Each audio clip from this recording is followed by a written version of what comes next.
Bienvenue à Grand Reportage. Robert Pickton est le pire tueur en série qu'a connu le Canada. Pendant plus de 20 ans, cet éleveur de porcs a emmené dans sa ferme des prostituées de Vancouver pour ensuite les dépecer après les avoir tuées sauvagement. Après un long procès très médiatisé en 2007, Pickton purge depuis lors une peine de prison à vie. Cette affaire macabre revient aujourd'hui à la surface avec l'ouverture de l'enquête publique ordonnée par la Colombie-Britannique sur le travail fort critiqué de la police de Vancouver et du rôle de la GRC. Ce qui suit dresse un portrait de Pickton et des images de reconstitution qui donnent froid dans le dos.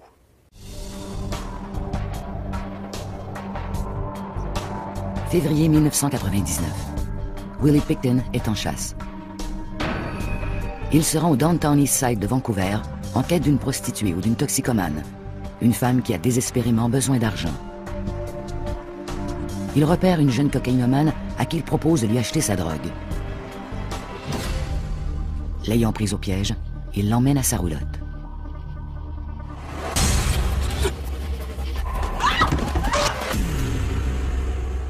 Sa victime morte, Willie sait comment la faire disparaître. Willie a été soupçonné d'avoir littéralement dépecé les femmes comme les animaux ou les porcs qu'il abattait.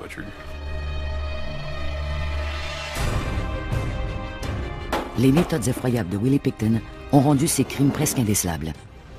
Pour l'arrêter, il aura fallu une enquête policière la plus compliquée jamais menée au Canada.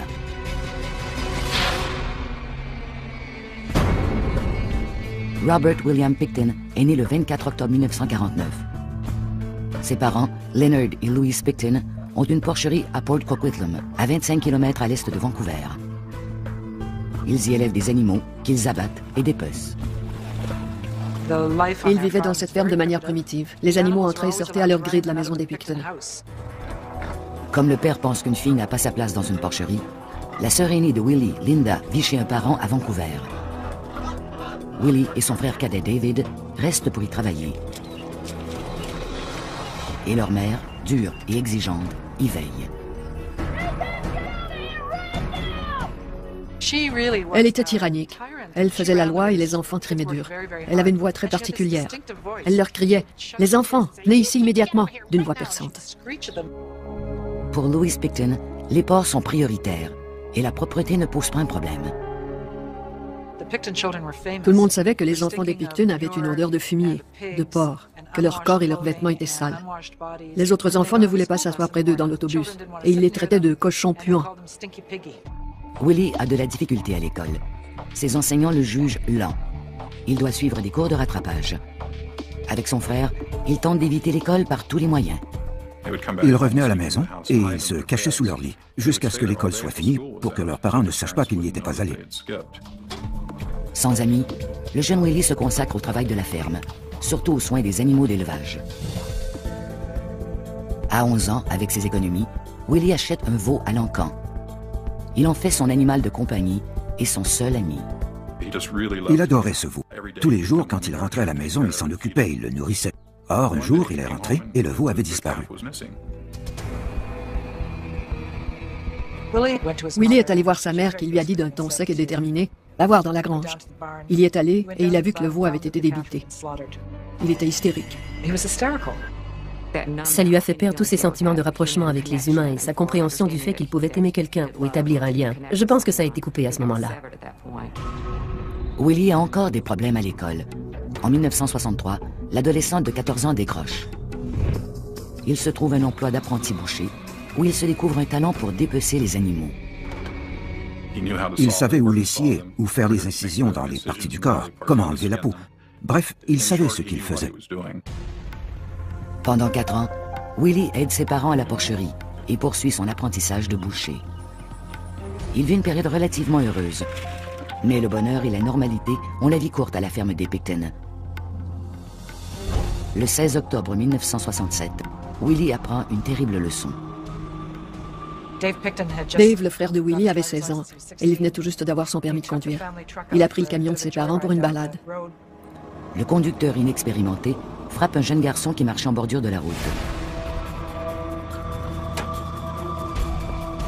David file en vitesse à la maison pour relater ce qui vient de se passer à sa mère.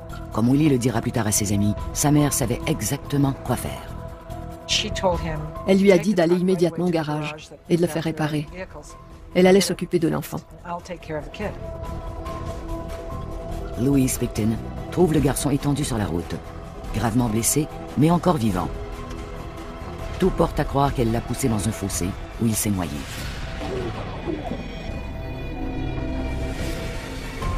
Malgré ses soupçons, la police conclut à une mort accidentelle. Aucun Picton n'est inculpé de ce meurtre. Dans cette famille, si on pouvait s'en tirer, on s'en tirait. La mère, Louise Picton, était extrêmement antisociale. Et je pense que ces traits antisociaux ont vraiment affecté Willie et ont forgé ses impressions à propos de ce qu'il pouvait faire en toute impunité. En 1970, juste après son 21e anniversaire, Willie abandonne son apprentissage de boucher. Il va travailler à temps plein à la ferme de ses parents. Il n'y avait que Willie pour travailler à la ferme. Au fond, il devait se dire, si je vais dans le monde extérieur, il est possible que j'échoue. Je crois que c'est ce lien de dépendance peut-être trop fort envers sa mère qui l'a ramené à la ferme et qui lui a donné l'impression que c'était un endroit plus sûr pour lui. Willie continue de nourrir les porcs et de pelleter le fumier. Et il ajoute quelques tâches à sa liste. Il allait aux enchères acheter des porcs. Il les ramenait à la ferme et les abattait. Pour son travail, Willie va souvent au West Coast Reduction, un centre d'élimination des déchets animaux près du centre-ville de Vancouver. Willie était connu à ce centre de récupération. Il vidait des barils de matière qui étaient transformés en d'autres produits. Après ses visites à l'usine, Willie se rend souvent dans un quartier sordide appelé le Low Track du Downtown East Side de Vancouver. C'est un lieu de rassemblement de prostituées et de toxicomanes. Le Downtown East Side renferme probablement la plus grande concentration de misère humaine du monde développé. Il n'y a rien de ce genre ailleurs quant au nombre de personnes qui y vont et qui n'en reviennent jamais. Pour trouver de quoi vivre, ces personnes vendent de la drogue, vendent leur corps et volent. Au coin des rues et dans les bars malfamés, Willie peut acheter de la compagnie, de l'affection et du sexe, ce qu'il ne peut avoir nulle part ailleurs. Il dépensait beaucoup d'argent pour accorder à la fille tout ce qu'elle voulait, sans compter.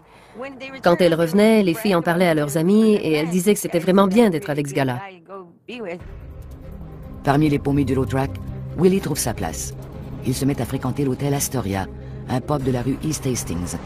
Là, les hommes lui parlent comme à leur égal et les femmes s'offrent à lui. Il avait grandi sans aucun pouvoir. Ces personnes qui l'aidaient, à qui il accordait des faveurs, peu importe, lui donnaient l'impression d'avoir une sorte de pouvoir. Un pouvoir que Willie aime bien et dont il a de plus en plus besoin. Il emmène des travailleuses régulièrement. À première vue, il semble amical, attentif même. Mais quand la fille est dans sa voiture, il peut devenir violent. Les gars comme Willie ont un grand besoin de stimulation parce qu'ils se sentent agités, ils s'ennuient et ils ont besoin de placer la barre de plus en plus haut.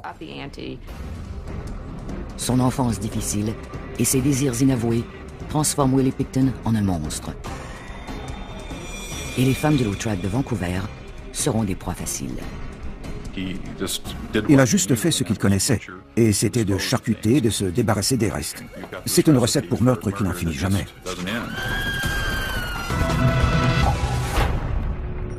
En 1975, Willie Picton a 25 ans. Le jour, il charcute des porcs et le soir, il ramasse des prostituées dans le sordide Downtown East Side de Vancouver. Willie avait deux personnalités. À la campagne, c'était un simple garçon qui travaillait à la ferme. En ville, il était le grand dépensier de l'hôtel Astoria. Il fournissait de l'argent et de la drogue. Il adopte une routine prévisible et inquiétante. Mais en 1978, la vie de Willie change brusquement. Ses parents sont malades. Et en janvier 1978, son père meurt. Peu après, sa mère a un cancer terminal. Willie s'occupe d'elle et il voit cette femme jadis si forte devenir chétive et frêle. Il lui changeait les couches et il veillait sur elle. Il la soignait et il a trouvé cela très traumatisant. La chose la plus fondamentale et la plus primaire du monde, c'est la relation de l'enfant à sa mère. C'est la première relation et elle est très difficile à rompre. Avoir à s'occuper d'elle a sans doute été très dur. En avril, la mère de Willie meurt. Elle lègue la ferme et l'abattoir à ses 3 enfants. Ils se partagent le peu d'argent de l'héritage, mais le frère et la sœur de Willie ne veulent rien savoir de l'entreprise familiale. Ils laissent le travail sur la ferme à Willie Après tout, abattre des porcs est sa spécialité. Willie n'était pas très intelligent. Il était sale, il vivait comme un cochon, et sa vie gravitait autour des porcs. Je ne pense pas qu'il aimait vraiment la vie sur la ferme, mais il savait que c'était sa responsabilité. C'était un devoir qui lui incombait. Il avait peur de ne pas réussir à l'extérieur de la ferme. Cet élevage de porcs pourrait valoir quelque chose un jour, et il valait la peine d'y rester. Le frère de Willie, Dave, s'installe dans la résidence principale, et Willie emménage dans une roulotte isolée à la limite de la propriété. Il est toujours coincé à la ferme, mais pour la première fois de sa vie, Willie peut faire tout ce qu'il veut, quand il le veut. Il reçoit souvent des femmes. Il amenait des femmes qui y restaient quelque temps. Il leur apprenait les rudiments de son métier de boucher. Ils allaient au cinéma ou magasiner. C'était une belle vie en quelque sorte, avec les femmes qui se succédaient. Ces femmes ne font pas de cas de son manque d'hygiène. Willie était si repoussant qu'il devait s'abaisser pour avoir des amis. La plupart de ses amis et de ses associés étaient des personnes qui attendaient quelque chose de lui. Il donne souvent de l'argent ou de la drogue à ses femmes pour qu'elles nettoient sa roulotte ou qu'elles l'aident autour de la ferme. Mais elle ne couche jamais avec lui et il a grandement besoin de sexe. Un soir de 1980, alors qu'il roule dans le Downtown East Side de Vancouver, Willie aperçoit une jeune fille dans la rue Hastings. D'après la fille, Willie l'a fait monter dans son camion. Et comme elle l'a dit plus tard à un journaliste, Willie est devenu violent. C'était une adolescente de 14 ans qu'il avait fait monter dans son véhicule, dans le centre de Vancouver. Il l'a agressée avec un couteau. Il l'a violée et il l'a laissée dans un stationnement. À ses yeux, les prostituées ne valaient guère mieux que les porcs. Elles étaient peut-être des êtres inférieurs, des gens qu'on peut maltraiter. Et faire cela sans se faire prendre avivait l'excitation. Malgré ce désir apparemment nouveau de violence, cette agression présumée a semblé satisfaire le désir de Willie. Pendant plus d'une décennie, il reprend sa routine. Le jour à la ferme, le soir en ville. Puis en 1994, les Pickton vendent la partie nord de la ferme. La vente leur rapporte près de 2 millions de dollars. Avec tout cet argent, Willie et son frère lancent en 1996 une entreprise de divertissement social. La Piggy's Palace Good Time Society est un prétexte pour organiser des fêtes débridées. Il y avait des centaines, jusqu'à 1800 personnes pouvaient s'y trouver. Willie emmène souvent des prostituées du low track au Palace. Il les conduit ensuite dans sa roulotte. Il avait des relations sexuelles bizarres. Parfois, il les attachait. Pour la première fois de sa vie, Willie a le contrôle. Sa nouvelle fortune lui confère un pouvoir sur les gens, surtout sur la fonte du low track de Vancouver. Il exploite les prostituées toxicomanes vulnérables pour satisfaire ses fantasmes sexuels troublants. Mais sa quête de relations sexuelles bizarres va vite devenir violente et mortelle.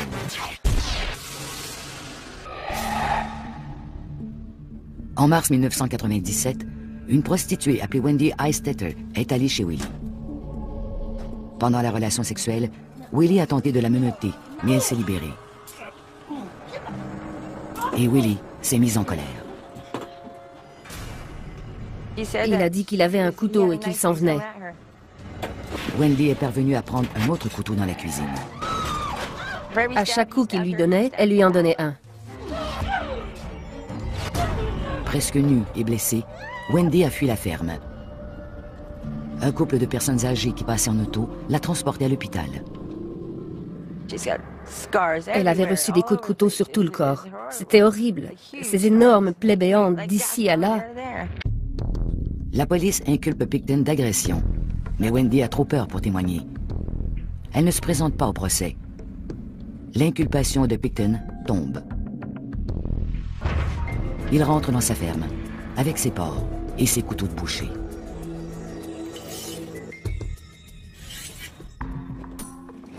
En août 1997, Willie retourne au low track. Il aborde une jeune femme de 24 ans, Marnie Frey. Marnie est une héroïnomane. Willie lui offre de lui acheter de la drogue si elle couche avec lui. Il l'emmène dans sa roulotte. Après la relation sexuelle, il devient violent. Marnie n'est pas rentrée cette nuit-là. Il l'a probablement démembrée et enterrée sur la ferme. Certains membres, du moins. Ce qui restait, Willie l'a peut-être apporté au West Coast Reduction, le centre de recyclage des restes animaux qu'il fréquentait. Le meurtre de Marnie Frey marque le début d'un chapitre de violence dans la vie de Willie Pickton. Outre son envie irrésistible de dominer sexuellement les femmes, il a maintenant le goût de tuer. De 1995 à 1997, 21 femmes disparaissent du Downtown East Side, ce quartier malfamé de Vancouver. Il aimait chacune des étapes. Les aborder, leur faire la cour au coin de la rue, discuter du prix, l'assassinat, le dépeçage. Je pense que c'était un processus qu'il aimait vraiment. Mais personne ne soupçonne Willie Pickton d'attirer des femmes à sa ferme et de les tuer. Les tueurs en série ont généralement besoin d'une excitation de plus en plus forte et il y a une escalade de la violence. Willie passe des relations sexuelles avec des prostituées, à les emmener chez lui, au viol, puis au meurtre. En 1998, 9 autres femmes disparaissent. La police ne mène pas d'enquête, ne croyant pas la possibilité qu'elles aient été tuées. Des membres des familles des femmes disparues, des amis et des collègues remplissaient les rapports de police et on leur répondait « Ces femmes prennent l'autobus et partent ailleurs ». La police n'aime pas mener une enquête quand il n'y a pas de cadavre. Elle ne voulait pas prendre ces cas au sérieux. Mais les prostituées et les toxicomanes des bas-fonds de Vancouver savent qu'elles sont ciblées. Il n'y avait pas d'annonce. On ne nous a pas mis en garde du genre « Attention, un monstre rôde dans les rues ». Mais on ne voyait plus les filles au coin des rues. Helen Allen dirigeait un refuge offrant des repas et des services sociaux aux travailleuses de la rue. C'était horrible de voir toutes ces femmes qui disparaissaient. Nous en étions si conscientes. Je pense qu'on se sentait toutes impuissantes. Elle rapporte plusieurs disparitions, mais les policiers n'y donnent pas suite. On nous rabrouait constamment et on nous disait « Vous savez, il arrive souvent que cette femme parte avec un client. Et elle va bien, j'en suis certain. » Les policiers de Vancouver ne voulaient même pas mettre « tueur » et « série » dans la même phrase. Ils disaient « Que voulez-vous, ces femmes montent dans l'auto d'un étranger, alors qui sait où elles sont ?» C'est une attitude qui revient à hausser les épaules. Les femmes du low track continuent de partir avec Willie. D'une part parce qu'il les paye bien, et d'autre part parce qu'il a la réputation d'être un bon gars. Il conserve même un lien d'amitié avec quelques femmes. Ce n'est pas surprenant qu'un tueur en série ait une autre vie. Ce n'est pas comme s'il devait tuer toutes les femmes qu'il rencontre. C'est plus compliqué que cela. Une des amies de Willie est une accro au crack appelée Lynn Ellingson. Elle a passé plusieurs mois à sa ferme en 1999. Un soir, après avoir pris sa dose dans la roulotte de Willie, Lynn s'est endormie. Quelque chose l'a réveillée ce soir-là. Elle a regardé dehors et elle a vu de la lumière à l'abattoir. Par curiosité, elle est sortie pour voir ce qui s'y passait.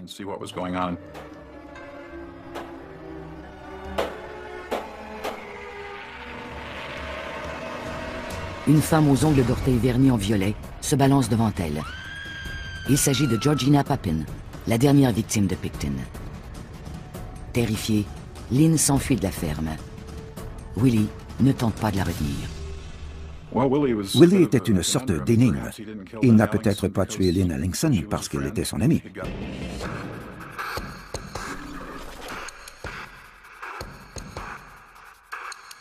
Il la connaissait. La plupart des tueurs en série tuent des personnes qu'ils ne connaissent pas. Lynn Ellingson n'a jamais parlé à la police et Willie a continué ses dépeçages. L'éleveur de porcs millionnaire allait devenir le tueur en série le plus prolifique du Canada. En février 1999, Willie Pickton avait déjà tué au moins 2 femmes. Mais plus de 30 femmes avaient disparu des rues de Vancouver. Tandis que la police continue de ne pas s'occuper des disparitions, Willie Pickton se prépare à tuer une autre victime. Elle s'appelle Brenda Wolfe. C'est une toxicomane qui est allée à la ferme de Willie dans l'espoir d'obtenir de la drogue. Elle n'en sortira pas.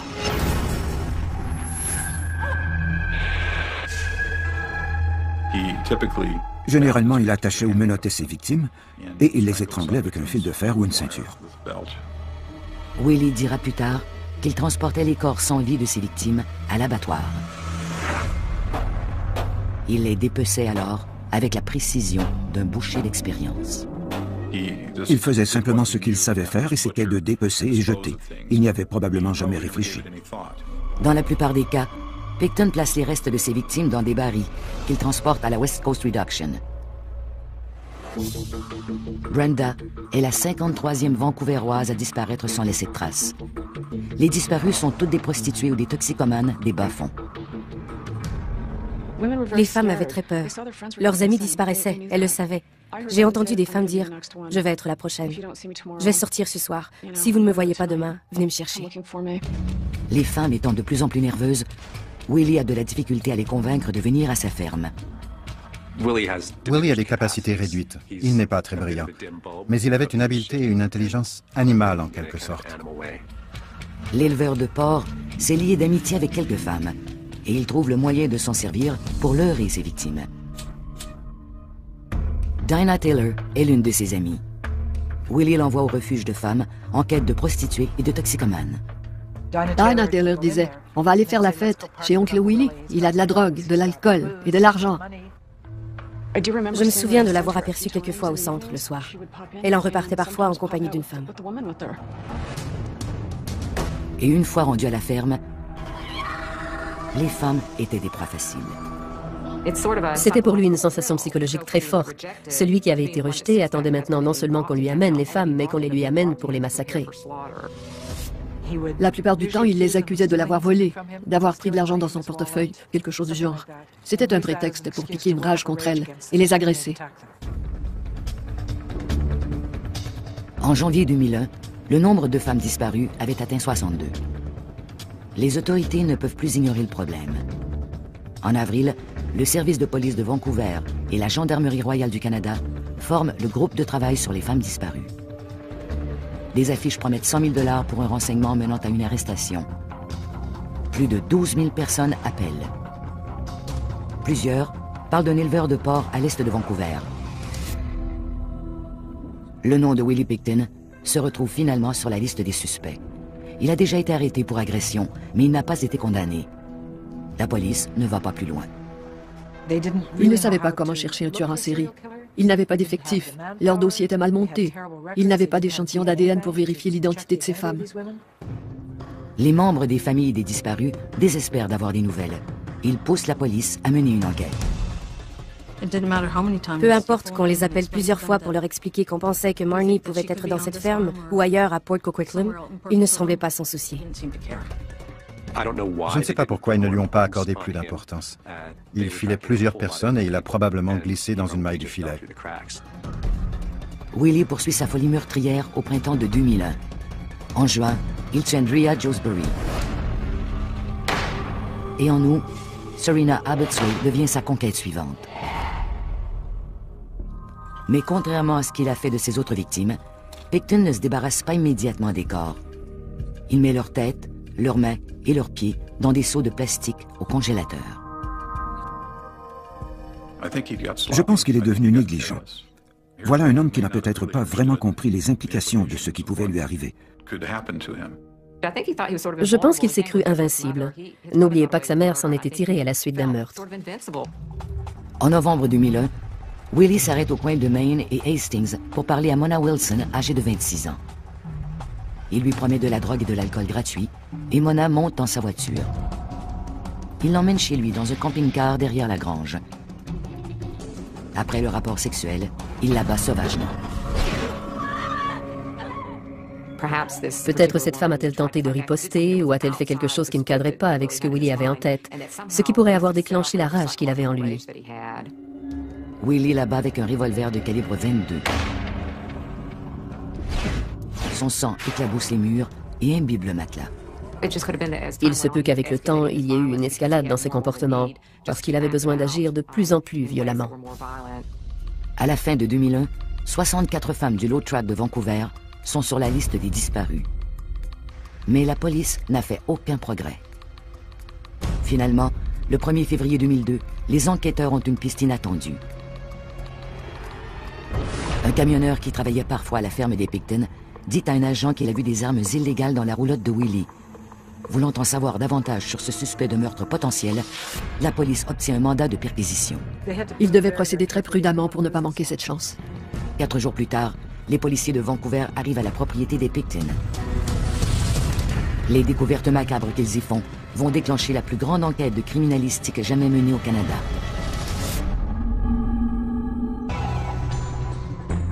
« 5 février 2002. Des femmes toxicomanes et prostituées disparaissent mystérieusement du Downtown Eastside de Vancouver. La police ignore qu'un seul homme a tué et dépecé les corps d'au moins 6 de ces femmes. Mais un indice confidentiel fournit une piste d'enquête inattendue. Armés de mandats de perquisition, les policiers s'apprêtent à fouiller la ferme de Willie Picton à la recherche d'armes illégales. Ils ne tardent pas à découvrir les armes et beaucoup plus. Un enquêteur a trouvé un inhalateur portant le nom d'une des femmes disparues. Il avait été prescrit à Serena Abbotsway. Le groupe d'enquête conjoint a alors décidé de suspendre l'enquête sur les armes à feu et de demander de nouveaux mandats de perquisition. Willie Picton passe la nuit derrière les barreaux. La police informe les médias de cette percée dans l'enquête. À l'aube, les journalistes et les équipes de caméras de tout le pays encerclent la ferme. Tout le monde était là, bouche bée. On s'imaginait les pires choses, comme si les cauchemars se concrétisaient. Sur la propriété, les enquêteurs font une découverte macabre. La preuve de l'assassinat de Mona Wilson. Ils ont trouvé un matelas imbibé de son sang. Il y avait des éclaboussures de sang par terre, sur les armoires, sur les murs, partout, jusqu'à la cuisine. À l'extérieur, une poubelle contenant tout ce qui reste de la disparue. On pouvait voir son cerveau, ses cheveux. On voyait son crâne coupé en deux qui flottait dans ce liquide rosé. Dans la salle d'interrogatoire, les policiers cuisinent Willie pendant des heures. Mais Picton est d'un calme déconcertant. Il nie tout. Une partie de lui s'en foutait, comme sa mère qui s'était fichée de ses sentiments. Il avait les jambes étendues sur le rebord de la chaise et il passe un bon moment. Il s'amusait vraiment. Après 11 heures d'interrogatoire intense, les enquêteurs changent de tactique. Ils ont décidé de placer un agent incognito dans sa cellule pour voir s'il lui parlerait. Willie savait qu'on le surveillait, mais cela ne l'a pas empêché de se vanter à son compagnon de cellule. À un moment donné, Willie a dit aux policiers qu'il visait le chiffre rond de 50, ce qui voulait dire qu'à ses yeux, il en avait tué 49. Willie a aussi laissé entrevoir qu'il se débarrassait des corps au centre de recyclage. Il a mentionné à l'agent qu'il avait été négligent à la fin. Il avait quelqu'un à qui il pouvait parler de ce qui s'était passé. Les tueurs en série aiment se vanter du nombre de leurs victimes. Le 22 février, la police inculpe Picton des meurtres de Serena Abbotsway et de Mona Wilson. Entre-temps, une petite armée de policiers et d'experts médico-légaux passe la ferme au peigne fin, en quête des restes des autres victimes. Les enquêteurs ont quadrillé toute la propriété et ont fouillé tous les carrés, un à un. L'enquête criminalistique met à jour une histoire horrible de meurtre et de dépravation. Il y avait des congélateurs là-bas. Dans un des congélateurs, il y avait 2 seaux. Dans un seau, il y avait la tête, les mains et les pieds de Serena Abbotsway, et dans l'autre, ceux d'Andrea Josbury. Ils ont pris des centaines d'échantillons d'ADN. C'était une opération policière extraordinaire. Une fouille criminalistique inédite. En avril 2002, la police a assez de pièces à conviction pour inculper Picton de 5 autres meurtres. Les articles sur les massacres de Picton font la manchette au Canada et aux États-Unis. À quelques reprises, des journalistes m'ont appelé pour me demander si je connaissais une telle. Et je répondais bien sûr, je la connais, pourquoi? Ils disaient qu'on venait de découvrir ses restes sur la ferme de Robert Picton. J'ai dû m'y faire. Je pensais qu'il parlait d'une personne que je croyais vivante. Même si Picton est derrière les barreaux, les détails concernant les meurtres répandent la terreur à Vancouver. Le 11 mars 2004, les autorités canadiennes en matière de santé font une déclaration choc. La contamination croisée signifie que des restes humains aient pu contaminer ou se retrouver dans la viande de porc qui a été produite. On avait reçu beaucoup de viande de porc de cet élevage. Le soir où les médias ont annoncé cette nouvelle, on a appelé Lynn, la mère de Marnie. Et la première chose que ma fille lui a dit a été « Je suis vraiment désolée, ma tante, parce qu'il se peut qu'on ait mangé Marnie. » Personne ne rapporte de viande, mais bon nombre attendent avec impatience le début du procès de Robert Picton. L'enquête criminalistique de collecte des indices à la ferme Picton dure 22 mois. À la fin de 2005, la police a assez de pièces à conviction pour inculper Willie Pickton de 27 meurtres. Mais l'inculpation n'est pas aussi solide qu'on le souhaite. À la toute veille du procès, personne ne s'attend à entendre « non coupable ». On a vu que certains membres du jury étaient en larmes. Et alors j'ai compris que le verdict allait être problématique.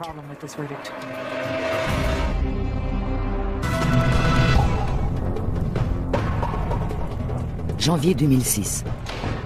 Le procès du plus grand tueur en série de l'histoire du Canada va commencer à Vancouver. Des dizaines de membres des familles des victimes sont dans la salle d'audience bondée. Ils sont venus voir le boucher, traduit en justice. L'éleveur de porc, Robert Willie Pickton, est accusé d'avoir tué et dépecé 27 femmes. Mais les autorités croient que le nombre de victimes pourrait atteindre 49. Les détails sordides des crimes captivent les lecteurs au Canada et aux États-Unis. Cette juxtaposition quasi perverse d'élevage de porcs et de prédation sexuelle en série a propulsé Pickton à la une des journaux. C'est devenu une affaire d'un macabre fascinant. Les audiences avant procès durent près d'1 an. Le juge, James Williams, retire une accusation de meurtre pour insuffisance de preuves. Il scinde aussi l'affaire en 2 procès. Les causes étaient si complexes et si longues que le juge a ordonné qu'on les sépare pour que ce soit gérable. Pickton va d'abord être jugé pour 6 meurtres. Et pour que le procès soit équitable, le juge ordonne un interdit de publication, ce qui limite la couverture journalistique du procès. Le premier procès débute le 22 janvier 2007. Dans la salle de la Cour suprême de New Westminster, les membres des familles font face à celui que plusieurs appellent le boucher. Il affiche toujours un sourire narquois. Il me donne la chair de poule quand je suis dans la salle d'audience. Pickton plaide non coupable du meurtre de Marnie Frey, Serena Abotsway, Georgina Papin, Andrea Josbury, Brenda Wolfe et Mona Wilson. La couronne présente au jury une multitude de preuves, dont des photos sordides du lieu du crime, l'analyse des taches de sang, les conclusions des experts et l'analyse de l'ADN. Ils ont présenté toutes sortes de preuves, comme une veste de femme, du rouge à lèvres, des lunettes de vision nocturne, des menottes, toutes sortes de choses horribles et terrifiantes. Parmi les témoins à charge, il y a Andrew Bellwood, un homme qui a passé plusieurs semaines à la ferme des Pickton en 1999. Il a témoigné que Willie avait reconstitué le meurtre des prostituées sur son lit en se mettant à genoux et en faisant comme s'il étranglait une prostituée avec une ceinture ou un fil d'acier. La défense met en doute la crédibilité de Bellwood, soulignant que l'ex-toxicomane a un casier judiciaire. Le récit de Bellwood n'en fait pas moins frissonner l'auditoire. Ses descriptions étaient extrêmement détaillées. Il y a un autre témoignage saisissant, celui de l'ex-amie de Willie, Lynn Ellingson. C'était la seule personne à témoigner avoir vu Willie Pickton avec une femme morte. Mais les procureurs de Willie démolissent le témoignage de Lynn Ellingson. Ils en soulignent les incohérences et ils rappellent au jury qu'elle avait pris de la drogue le soir du meurtre présumé.